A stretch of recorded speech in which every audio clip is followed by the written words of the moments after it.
1983-84 کا زمانہ ہوگا. لنڈن میں بھرمار تھی پاکستان سے آئے ہوئے شعراء کی، ادباء کی، اور ریزن اس کا یہ تھا کہ پاکستان میں تنگی تھی اظہار خیال کی، چونکہ جبر اتنا تھا. یہاں پہ آپ اندازہ کریں کہ کون کون لوگ تھے. یہاں پہ فیض احمد فیض تھے، یہاں پہ زہرا نگار رہتی تھیں، یہاں پہ احمد فراز تھے، یہاں پہ شہرت بخاری تھے، یہاں پہ فارغ بخاری تھے، اور حتیٰ کہ ضیاء سرحدی اللہ تعالیٰ ان کو جنت نصیب کرے، ایک گریٹ نام فلم میکنگ میں انڈیا کا، وہ بھی تھے. تو ایک ایسا ماحول تھا جس کو جلا بخشی افتخار عارف صاحب جو تھے، ان کا ایک اردو مرکز این پیکڈیلی کے پاس سینٹرل لنڈن میں ایک وہ دفتر تھا ان کا، جہاں گھومتے پھرتے تمام یہ لوگ دن کے وہاں جمع ہوتے تھے، اور میں بھی وہیں پہ اکثر ہوتا تھا. اور جو خوبصورت گفتگو ہوتی تھی، اور جو لٹری شاعری کی، ادب کی، جبر کی، اور تمام باتیں، یہ وہ ماحول تھا. اس میں فیض صاحب مرحوم وہ آئے تھے رشا سے اپنا علاج کرا کے. مشاعرے بھی وہاں پہ ہوئے، میں نے بھی مشاعرے پڑھے، میں خود جو شاعری کرتا ہوں. تو ایک میری زندگی میں سب سے بڑا واقعہ یہ تھا کہ فیض احمد فیض، جن کو ساری زندگی دنیا جو ہے وہ سنتی رہی ہے، یہ پہلا موقع تھا کہ جب وہ مجھے سن رہے تھے. اس میں میری کوئی کمال نہیں ہے. ایک تصویر ایسی ہے، ایک سین ایسا تھا جس میں مجھے پڑھنا تھا اور فیض صاحب سن رہے تھے. لیکن جو میری گفتگو فیض صاحب کے ساتھ ہوئی وہ ایک اور حوالے سے ہوئی.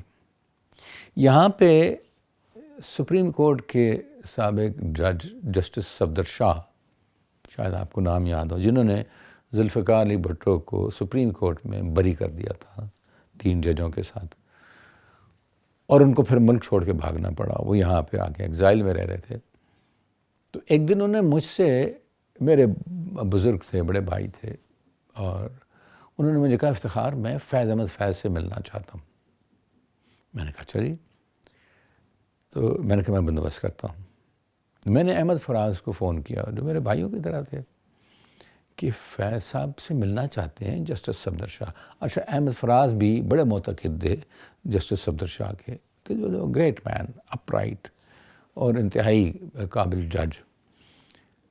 تو انہوں نے فیض صاحب سے کہا، اچھا فیض صاحب اتنے شریف آدمی تھے ان معاملات میں کہ وہ ایک جہاں رہتے تھے زہرا نگاہ کے گھر پہ، تو ان کو کسی نے اپروچ کیا زہرا نگاہ کو کہ جی فیض صاحب کو ہم دعوت پہ اپنے گھر بلانا چاہتے ہیں.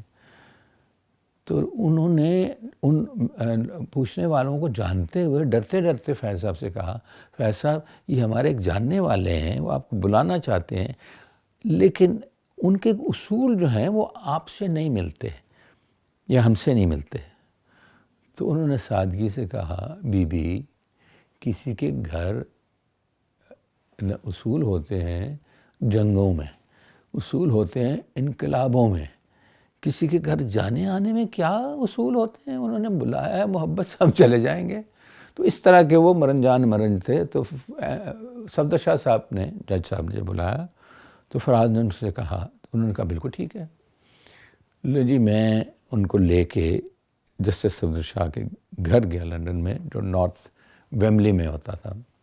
اب ان کے گھر میں 2 کمرے تھے. ایک سائڈ کے کمرے میں زمین پہ انہوں نے جگہ بنائی، اور دیوار کے ساتھ وہ جو گاؤں تک کی پشاور میں ہوتے ہیں وہ ٹیک لگا کے، تو سامنے دیوار کے ساتھ جج صاحب بیٹھے تھے، ساتھ فیض احمد فیض. ایک اور دوست تھے ہمارے جو ایوب خان کے کزن تھے، اشرف خان، وہ بھی وہاں موجود تھے ہری پور سے. اب میں اور فراز جب بیٹھے ہیں تو جسٹس صفدر شاہ ایک قسم سے ٹی ٹوٹلر تھے، پائپ شائپ پیتے تھے، لیکن اور کچھ نہیں. تو فراز کو دیکھتے ہی سمجھ آ گئی، میرے ساتھ بیٹھے تھے، انہوں نے میرے کان میں خسر پسر کی کہ فیض صاحب تو خالی پیٹ کھانا نہیں کھاتے. میں سمجھ گیا. میں نے ایک دم سے جج صاحب سے کہا، میں نے کہا سر مجھے فراز کو اور فیض صاحب کو، اشرف خان کو، ہمیں تھوڑی دیر کی اجازت دیں، ہمارا ذرا کام ہے، ہم آتے ہیں. تو جسٹس صفدر شاہ چونکہ بہت ہی انٹیلیجنٹ ماشاء اللہ، دور سے جج تھے سپریم کورٹ کے، ان کو سمجھ آ گئی. انہوں نے کہا ہاں ہاں بالکل بالکل آپ ہو آئیے. تو میں ان کو اپنی گاڑی میں ڈرائیو کر کے، ساتھ ہی ایک ہوٹل تھا اس میں لے گیا. اب وہاں بیٹھ کے ہم مشروبات انہوں نے لی. اب مجھے موقع ملا فیض احمد فیض سے زندگی کی 2 اہم باتوں کے جواب سننے کا، جو سوال تھے میرے. میں نے ان سے کہا، میں نے کہا فیض صاحب پاکستان میں انقلاب نہیں آئے گا. انہوں نے میری طرف مڑ کے کہا، میجر صاحب، میرے اس وقت میں پڑھ رہا تھا قانون لیکن ایکس میجر تھا.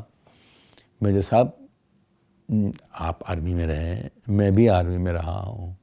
میں کہا جی سر مجھے معلوم ہے آپ کرنل تھے آرمی میں، تو آپ کیوں اتنا جلدی گھبرا گئے؟ میں تو انڈیا والوں کو کہتا ہوں کہ آپ کے ملک سے پہلے ہمارے ملک میں انقلاب آئے گا. میں نے کہا سر ود رسپیکٹ میں ایگری نہیں کرتا. ان اینی کیس پھر میں نے بات آگے بڑھائی. میں نے کہا فیض صاحب اللہ تعالیٰ آپ کو زندگی دے، لمبی عمر دے، لیکن لا آف ایوریجز میں آپ کیا سمجھتے ہیں جب آپ جائیں گے اس جہاں سے تو آپ کے بعد یہ مسند کون سنبھالے گا؟ اردو کی شاعری کی کمان کہہ لیں. انہوں نے ایک سیکنڈ نہیں لگایا اور کہا بھائی یہ بیٹھے ہوئے ہیں احمد فراز، ان کے منہ پہ کہہ رہا ہوں، یہ ہیں جو ہم کیا، لیکن یہ اپنی ذات میں اس وقت سب سے اوپر ہیں. تو یہ واقعہ ہوا. اس کے بعد ہم آ گئے جج صاحب کے گھر اور کھانا کھایا.